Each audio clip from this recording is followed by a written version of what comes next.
घर के निर्माण के लिए नींव पूजन क्यों किया जाता है? नींव पूजन की सही विधि क्या है? नींव पूजन को कब, कैसे और कौन व्यक्ति किस तरफ मुख करके नींव पूजन को करे? वास्तु की उत्पत्ति कैसे हुई? अगर किसी के घर में वास्तु से संबंधित दोष है तो उसका निवारण क्या है? इसकी हम विस्तृत जानकारी जानते हैं। वास्तु है क्या? वास्तुशास्त्रम प्रवक्ष्यामि लोकानां हितकाम्यया।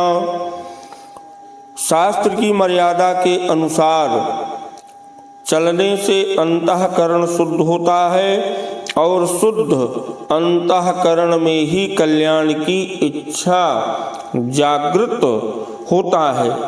वास्तु शब्द का अर्थ है निवास करना।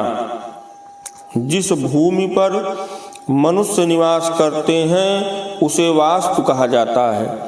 कुछ वर्षों से सभी व्यक्तियों का ध्यान वास्तु विद्या की तरफ केंद्रित हुआ है, जबकि ये बहुत ही प्राचीन ग्रंथों में ये विद्या छिपी पड़ी है। जो इसके जानकार हैं, मर्मज्ञ हैं, तो घर में जो नाना प्रकार के उपद्रव होते हैं, दुख होते हैं, परेशानियां आती हैं, अगर आपके घर में वास्तु खराब है तो स्वाभाविक है ये विडंबनाएं जो है हर व्यक्ति विवश होकर के झेलता है। कुछ लोग ऐसा सोचते हैं कि वास्तु शास्त्र के अनुसार मकान अगर बना लिया जाए तो हमको दुख नहीं होगा, कष्ट नहीं होगा, हम दुख और कष्टों से मुक्ति पा जाएंगे। लेकिन ऐसा कुछ भी नहीं है। हमें वास्तु पूजन से, गृह आरंभ करने से शांति की प्राप्ति होती है। वो जो कष्ट हैं अगर वास्तु के द्वारा हैं, अगर आपके यहाँ घर में वास्तु सही है तो वो कष्ट वास्तु के द्वारा नहीं होते हैं। लेकिन जिनका मकान वास्तु शास्त्र के अनुसार बना हुआ है वो भी कष्ट पाते हैं, वो भी कष्ट पाते हुए देखे गए हैं। शांति तो कामना ममता के त्याग से ही मिलेगी। रोग अगर किसी को हो गया हो तो रोगों के उत्पन्न होने में जो वैद्य हैं, डॉक्टर हैं, वो कफ, पित्त, वात को कारण मानते हैं। वही अगर किसी ज्योतिषी के पास आप जाइए तो बताएंगे कि आपके ग्रह खराब हैं, आपका ग्रह गोचर खराब है, आपकी दशा खराब है। वही अगर आप किसी तांत्रिक के पास जाइए तो बताएगा कि आपके घर में भूत है, प्रेत है। परंतु जो मुनि हैं, संत हैं, महात्मा हैं, वो आपके प्रारब्ध को ही बताएंगे, प्रारब्ध कर्म को ही बलवान वो मानते हैं। तात्पर्य है कि अनुकूल अथवा प्रतिकूल परिस्थिति के आने में मूल कारण प्रारब्ध है। प्रारब्ध अनुकूल हो तो कफ, पित्त, वात, ग्रह आदि भी अनुकूल हो जाते हैं, और प्रारब्ध प्रतिकूल हो तो वह सब भी प्रतिकूल हो जाते हैं। यही बात वास्तु में समझनी चाहिए। वास्तु शास्त्र का ज्ञान अगर किसी को है तो वास्तु से संबंधित जब भी आप निर्माण करें, घर की नींव को डालें, तो वास्तु से संबंधित ही मकान का नक्शा बनवाएं, और वास्तु से संबंधित ही आपको भोजन कहाँ से करना है, आपको जल कहाँ से पीना है, आपको पूजन कहाँ करना है, बच्चों की जो पढ़ाई लिखाई है, जो स्टडी रूम है वो कहाँ होना चाहिए, जो घर के मालिक हैं उनका स्थान कहाँ पे होना चाहिए, घर के जो और सदस्य हैं उनका स्थान कहाँ होना चाहिए। घर में कोई व्यक्ति अगर निरंतर बीमार रह रहा है तो उसको आप कहाँ स्थान दें। तो ये सब जो वास्तु के जानकार हैं उनसे समझना चाहिए। जो ये वास्तु शास्त्र है ये बहुत ही विस्तृत है। इसकी जो जानकारी है, अगर कोई जानकार है तो उसी से समझना चाहिए। और अगर आपके घर में वास्तु से संबंधित कोई दोष है, कोई विडंबना है, तो आप प्रतिदिन, क्योंकि ये जो 18 विख्यात वास्तु शास्त्र के उपदेशक हैं, इनके नाम को अगर प्रतिदिन कोई व्यक्ति ले तो उसके घर में कितना भी वास्तु खराब हो वो धीरे धीरे सही हो जाता है। दूसरी चीज, वास्तु जिसके भी घर में खराब हो, आर्थिक स्थिति अनुकूल नहीं है, तो व्यक्ति कहाँ तोड़ फोड़ के कैसे बनावेगा? तो वो घर के मेन दरवाजे पे स्वास्तिक 9 अंगुल लंबा 9 अंगुल चौड़ा स्वास्तिक जो है एक स्केल पे नाप लें। चमेली का तेल, घी और पीला वाला सिंदूर दोनों को मिश्रित करके, या हनुमान जी के शरीर पे लगाया हुआ अगर सिंदूर मिल जाए तो अति उत्तम है। उसी से आप जो है स्वास्तिक बना दीजिए। स्वास्तिक बना करके स्वास्तिक का पूजन कर दीजिए, तो आपके यहाँ जो वास्तु से संबंधित विडंबना है वो धीरे धीरे कम हो जाएगी। और जो 18 वास्तु शास्त्र के उपदेशक हैं, अगर इनका नाम लिया जाए तो भृगु, अत्रि, वशिष्ठ, विश्वकर्मा, मय, नारद, नग्रजित, भगवान शंकर, इंद्र, ब्रह्मा, कुमार, नंदीश्वर, शौनक, गर्ग, भगवान वासुदेव, अनिरुद्ध, शुक्र और बृहस्पति जी, ये 18 वास्तुशास्त्र के उपदेष्टा माने गए हैं। अगर इनका प्रतिदिन नाम लिया जाए तो वास्तु से संबंधित कोई भी विडंबना है तो उससे शांति की प्राप्ति होती है। जब मनुष्य अपने निवास के लिए ईंट, पत्थर आदि से गृह का निर्माण करता है, तब उस गृह में वास्तु शास्त्र के नियम लागू हो जाते हैं। वास्तु शास्त्र के नियम ईंट, पत्थर आदि की दीवार के भीतर ही लागू होते हैं। अगर आप तार बांध दिए, टटिया छा दिए या रस्सी लगा दिए तो इसके अंदर जो वायु है वो आर पार आती जाती रहती है, तो इस पे वास्तु शास्त्र के जो नियम हैं वो लागू नहीं होते हैं। वास्तु शास्त्र में ये जो 10 दिशा हैं इनका बहुत बड़ा ही रोल है, बहुत बड़ा रोल है। पूर्व, पश्चिम, उत्तर, दक्षिण, ईशान कोण, अग्नि कोण, नैऋत्य, वायव्य और आकाश, पाताल, ये जो 10 दिशाएं हैं, ये 10 दिशा के 10 देवता हैं, जिनमें कि जो प्रधान हैं, मुखिया हैं, वो इंद्र देव हैं। पूर्व दिशा के मालिक इंद्र, ये प्रधान हैं, इनके मुखिया हैं। जैसे नवग्रह के प्रधान कौन है?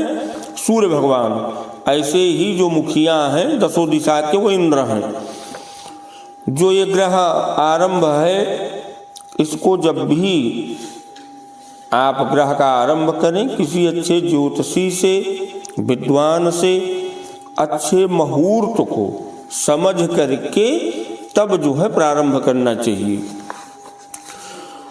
जो वास्तु की उत्पत्ति है वो कैसे हुई? सतयुग के आरंभ में एक अत्यंत महान प्राणी इस पृथ्वी पर उत्पन्न हुआ, जो अपने विशाल शरीर से समस्त संसार में व्याप्त था। इस प्राणी को देखकर इंद्र सहित सभी देवता भयभीत एवं आश्चर्यचकित हो गए। इसके उपरांत ही उन देवताओं ने क्रोधित होकर उस असुर को पकड़ लिया और उसका सिर नीचे करके भूमि में गाड़ दिया। वह सभी देवता वहां खड़े हो गए। तब ब्रह्मा जी ने उस पुरुष का नाम वास्तु पुरुष रखा। इसका उल्लेख विश्वकर्मा प्रकाश में भी प्राप्त होता है। और उसके अनुसार त्रेता युग में ब्रह्मा जी ने भाद्रपद मास की कृष्ण पक्ष तृतीया को एक महाकाय पुरुष की रचना की। उस महाकाय पुरुष को देखकर सभी देवता भयभीत हो गए। तब सभी देवताओं ने ब्रह्मा जी से परामर्श करके उस महाकाय पुरुष को अधोमुख पृथ्वी पर गिरा दिया और उसके ऊपर सभी देवता बैठ गए। तब उस वास्तु पुरुष ने ब्रह्मा जी से कहा, मैं इन देवताओं का क्या करूं? उन्होंने कहा कि तुम इसी प्रकार रहो। आज से प्रत्येक निर्माण से पूर्व द्वार स्थापना और गृह प्रवेश के समय वैदिक विधि से तुम्हारी पूजा अर्चना होगी। जो व्यक्ति तुम्हारी पूजा अर्चना नहीं करेंगे वह तुम्हारे कोप के भाजन होंगे और जीवन पर्यंत निर्धन एवं समय से पूर्व मृत्यु को प्राप्त होंगे। एक और धर्म ग्रंथ में वर्णित है, चूंकि इनकी कई कथाएं हैं, तो अंधक नामक राक्षस और शिव जी में घनघोर युद्ध हुआ, बहुत भीषण युद्ध हुआ। जब शिव जी के शरीर से पसीना गिरा, उससे एक अद्भुत प्राणी उत्पन्न हुआ जो स्वर्ग और पृथ्वी दोनों को ही भयभीत करने लगा। उसके भय को दूर करने के लिए देवताओं ने उसे पकड़कर नीचे की ओर मुख करके भूमि पर गिरा दिया। इसके उपरांत उसे वरदान भी दिया कि तुम्हारी पूजा चारों वर्णों के लोग करेंगे। इसी कारणवश वह विचित्र प्राणी आज के इस कलिकाल में भी पूजित है और वास्तु पुरुष के नाम से विख्यात है। हमारे शास्त्रों के अनुसार वास्तु पुरुष चूंकि अधोमुख होता है, इसलिए उसकी शिखा, पांव, जो दहिना बायां पांव हैं, ये सब ध्यान में देते हुए कि कहीं इनके शरीर पे जो हम आप मुहूर्त करते हैं फौड़ा न लग जाए, क्योंकि अगर फौड़ा लग गया तो यही दोष हो गया। इसके बाद पृथ्वी का जो शयन है, जैसे 7, 5, 9, 12, 19, 26, इसमें पृथ्वी सोए जान ले जगदीश, तो इसमें भगवती पृथ्वी का शयन होता है। तो जब शयन हो तो उस समय भी मुहूर्त को नहीं किया जाता है। जो ये गृह का आरंभ है, गृह आरंभ के समय गणेश, गौरी, कलश, नवग्रह, 16 मातृका, कुल देवता, भगवती पृथ्वी, क्षेत्रपाल, वास्तु देवता, 10 दिशा की विधिवत पूजन यजन को करना चाहिए। आचार्य को, जो आपके यहाँ पूजन करा रहे हैं उनको, जो आपके यहाँ शिल्पकार आए हैं, जो घर का निर्माण करेंगे, इनको संतुष्ट करना चाहिए। इनको वस्त्र का, मीठे का, धन का दान देना चाहिए। कन्या को भी वस्त्र, धन, मीठा का दान करें। जो मनुष्य इन विषयों को ध्यान को देते हुए गृह का आरंभ करता है, तो गृह से संबंधित, जो वास्तु से संबंधित विडंबनाएं हैं वो नहीं होती हैं। जो ईंट है, 5 ईंट नया होना चाहिए। इसको तीर्थ के जल से धुल लें। धुलने के उपरांत इन ईंटों के ऊपर रोली से, सिंदूर से स्वास्तिक बना करके इन 5 ईंट का पूजन करना चाहिए। इन ईंटों को जिस दिशा में चंद्रमा हो उस दिशा को मुख करके, या दाहिनी तरफ चंद्रमा हो, तो इस कंडीशन में एक एक ईंट को रखना चाहिए। ईंट रखने के पहले भूमि माता से प्रार्थना करें, भूमि का स्थल का पूजन करें। चंद्रमा को ध्यान देते हुए जिस व्यक्ति के नाम से मुहूर्त बना है वह 5 फावड़ा वहाँ पे मारे, सिर को ढक के।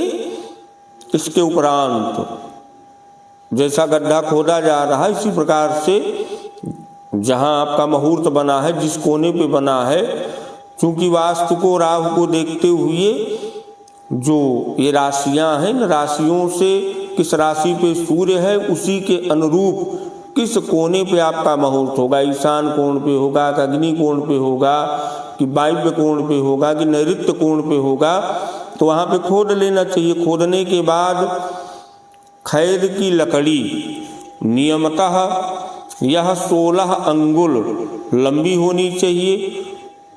कई पुस्तकों में 4 अंगुल का प्रमाण मिलता है, कहीं 8 अंगुल का प्रमाण मिलता है, लेकिन जो पुरानी वैदिक विधा है, पुरानी जो पुस्तकें हैं, उनमें 16 अंगुल का प्रमाण मिलता है। तो 4 अंगुल को गोल कर देना चाहिए, 8 अंगुल मध्य का हो गया, 4 अंगुल ऊपर का हो गया। इसको जब गाड़े तो किसी सरिया से, गहदाले से होल करके उस खैर की खूंटी को अंदर प्रविष्ट कर दें। उसी के ऊपर एक, जैसा कि आप देख रहे हैं ना कि एक तांबे की लोटिया है, इस तांबे की लोटिया में कछुआ, सोने का सांप, मछली और तांबे का सिक्का, पंचरत्न, नौका की कील, काफ़ी लोग जो है कौड़ी डालते हैं, कमलगट्टा डालते हैं, गोमती चक्र डालते हैं। तो जो आपके यहाँ विधि हो, इन सब वस्तुओं को डाल दें। गाय का दूध, धान का लावा, नदी की सवार घास, इन सब वस्तुओं को डाल दें और सतुआ ये डाल करके इस तांबे की लोटिया के मुख को बंद करके लाल कपड़े में लपेटना चाहिए और लपेट करके इसको वही खैर की खूंटी के ऊपर रखा जाता है। तो अभी जब रखा जाएगा तो हम बता रहे हैं, तो इसका रखने का भी मंत्र होता है। गृह आरंभ और गृह प्रवेश के समय इन देवताओं का पूजन यजन अवश्य ही करना चाहिए। अब जैसे कि आप देख रहे हैं ईंट रखा जा रहा है, तो जो पूजन किया गया ईंट है नया, वही ईंट रखा जा रहा है। जो मनुष्य अपने घर में अपने व्यक्तियों के कल्याण के लिए, धन पुत्र वैभव यश कीर्ति की प्राप्ति के लिए वास्तु से संबंधित पूजन करते हैं, नए घर में वास्तु का पूजन यजन करके प्रवेश करते हैं, तो इससे जो रोग है, क्लेश है, संकट है, इससे उनको मुक्ति मिलती है। मेष, वृष, कर्क, सिंह, तुला, वृश्चिक, मकर और कुंभ इन राशियों के सूर्य में गृह आरंभ को करना चाहिए। मिथुन, कन्या, धनु और मीन इन राशियों के सूर्य में गृह निर्माण आरंभ नहीं करना चाहिए। मेष राशि के सूर्य में गृह आरंभ करने से शुभ फल की प्राप्ति होती है। वृष राशि के सूर्य में गृह आरंभ करने से धन की वृद्धि होती है। मिथुन राशि के सूर्य में गृह आरंभ करने से मृत्यु होती है। कर्क राशि के सूर्य में गृह आरंभ करने से शुभ फल की प्राप्ति होती है। सिंह राशि के सूर्य में गृह आरंभ करने से सेवकों की वृद्धि होती है। कन्या राशि के सूर्य में गृह आरंभ करने से रोग होता है। तुला राशि के सूर्य में गृह आरंभ करने से सुख होता है। वृश्चिक राशि के सूर्य में गृह आरंभ करने से धन की वृद्धि होती है। धन राशि के सूर्य में गृह आरंभ करने से महान हानि होती है। मकर राशि के सूर्य में गृह आरंभ करने से धन की प्राप्ति होती है। कुंभ राशि के सूर्य में गृह आरंभ करने से रत्न लाभ होता है। मीन राशि के सूर्य में गृह आरंभ करने से रोग और भय होता है। और जो इसमें नक्षत्र लिए गए हैं, अश्वनी, रोहिणी, मृगशिरा, पुख्य, उत्तरा, फाल्गुनी, हस्त, चित्रा, स्वाति, अनुराधा, ज्येष्ठा, मूल, उत्तराखाड़, श्रवण, उत्तराभाद्रपद और रेवती, ये नक्षत्र गृहारंभ में श्रेष्ठ माने गए हैं। तो जब खैर की खूंटी के ऊपर आप लुटिया को रख दें तो जो 5 ईंटा है उसको व्यवस्थित रूप से रखने के उपरांत विषम संख्या में ईंट को जोड़ते हुए, जो आपके यहाँ राजगीर आए हैं, जोड़ते हुए चबूतरा बना दें। उस चबूतरे के ऊपर एक पुनः स्वास्तिक रोली से बना करके एक दीप जला दें और प्रतिदिन जब आप न्यू पूजन कर लें, शिलान्यास कर लें, तो प्रतिदिन हर व्यक्तियों को चाहिए कि यहाँ पे दीपदान अवश्य करें। क्योंकि आपका घर जो है रहने के योग्य हो गया है, बन रहा है, तो प्रतिदिन यहाँ पे दीपदान करें। अंत में गरीबों के लिए, जैसे बिटिया देख रहे हैं कुछ अक्षत जल, कुछ दक्षिणा लेकर के संकल्प कर रहे हैं, तो ऐसे गरीबों के लिए जब आपका कार्य हो जाए तो भूसी दक्षिणा न्यूनातिरिक्त दोष के लिए दान करना चाहिए, गरीबों को ये धन दे देना चाहिए। शुक्ल पक्ष में गृह आरंभ करने से सुख संपदा की प्राप्ति होती है, और जो चैत्र ज्येष्ठ आषाढ़ भाद्रपद आश्विन पौष माघ ये मास हैं गृह आरंभ के लिए निषिद्ध कहे गए हैं। वैशाख श्रावण कार्तिक गहन फाल्गुन ये मास गृह आरंभ के लिए उत्तम कहे गए हैं। तो गृह आरंभ जब भी करें एक अच्छे मुहूर्त में, चूंकि मुहूर्त की बहुत बड़ी भूमिका होती है आरंभ के समय। अगर सही मुहूर्त नहीं है तो व्यक्ति बार बार परेशान होता है। अगर मुहूर्त बढ़िया है तो मुहूर्त का भी कार्य होता है कि निर्विघ्न रूप से आपके निर्माण कार्य में वो सहयोग करे। छोटे छोटे कीट पतंग से लेकर मनुष्य पर्यंत प्रत्येक प्राणी प्रकृति देवी के अटूट नियम से बंधा हुआ है, और वो अपने रहने के लिए निवास को बनाता है, और ये जो निवास है इससे सुख की प्राप्ति होती है। और जो मनुष्य है ये तो निरंतर चेष्टा करता रहता है कि हमको सुख संपत्ति से संबंधित सभी वस्तुओं की प्राप्ति हो। तो गृह आरंभ को व्यवस्थित रूप से करें। जब घर का कार्य संपूर्ण हो जाए तो फिर पुनः अच्छे मुहूर्त को देख करके गृह प्रवेश करना चाहिए। जैसा कि आप देख रहे हैं निर्माण कार्य प्रारंभ हो चुका है। इसके बाद आरती आदि सुकर्मों को करने के उपरांत जो रक्षा सूत्र है वो बांध देना चाहिए। रक्षा सूत्र बांधने के बाद प्रसाद का वितरण कर दें, और जो पूजन कर रहे हैं उनको भगवान नारायण का ध्यान करना चाहिए, क्योंकि पूजन का प्रारंभ और समापन भगवान विष्णु जी के नाम से ही होना चाहिए। इससे पूजन में जो त्रुटियां होती हैं उसकी पूर्ति हो जाती है। और ध्यान दें, जब आप गृह आरंभ के समय फावड़ा मारें तो उस समय एक नारियल, जल वाला नारियल तोड़ना चाहिए। तो जल का नारियल तोड़ देने से जो उस स्थान पे दोष होता है उससे शांति मिल जाती है। जब भी आरंभ करें तो आरंभ करने के समय जमीन का शोधन भी कराएं। पूजन का जब समापन हो जाए तो दाहिनी तरफ जल गिरा करके मस्तक में 3 बार लगाना चाहिए। इंद्र भगवान का मनन चिंतन अवश्य ही करना चाहिए। और जब पूजन से उठें तो अपने से बड़ों का चरण स्पर्श करें। इस प्रकार से पूजन का समापन करना चाहिए। जय श्री सीताराम, हर हर महादेव।